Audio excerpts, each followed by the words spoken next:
Presentación. Presentación.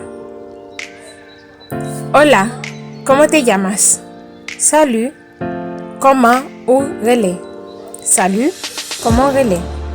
Me llamo Leo, ¿y tú? Moi relais Leo, eu. Soy Katy, moi c'est Katy. ¿Y cómo estás? Que janvier. Bien, ¿y tú? Bien, eu. Bien, gracias. Bien, merci. ¿Qué vas a hacer después? Quizá ou pral faire après. Nada, ¿y tú? Rien, eu. Voy a cocinar cuando llegue a la casa. Moi pral faire manger le m'rivé la Kayla. Ya me tengo que ir, Leo. Fue un gusto conocerte. Muy bien por aller, Leo. Muy te contaré con esto. Yo también, Katy. Que tengas un buen día. Moi-même tú, Katy. Passez bonne journée. Chao. Bye. Haciendo compras. Fait achat. La C es por cliente y la B, vendedor. CA c'est pour client, VA c'est pour marchand. Il y a deux façons qui sont plus communes au camas de prix en espagnol. No vale. ¿Cuánto cuesta? ¿Cuánto vale? Combien ça vale?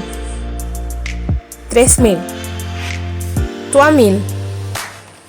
Quiero dos. Mueble de. ¿Tiene más de este modelo? ¿O bien plus la modelo ça? No, ya no me quedan. No, me parece encore.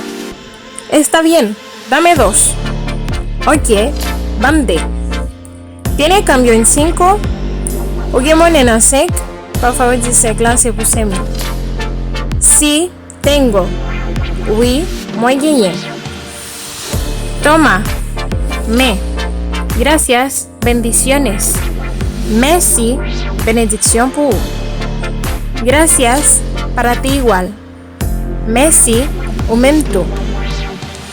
Ya chicos, la tarea de hoy es traducir estas frases que aparecen ahí abajo. Simon, je dis à nous pour nous traduire phrases qui paraissent en bas. Ya, vamos con el número 1. Merci. Número 2. Quizá ou pral fait.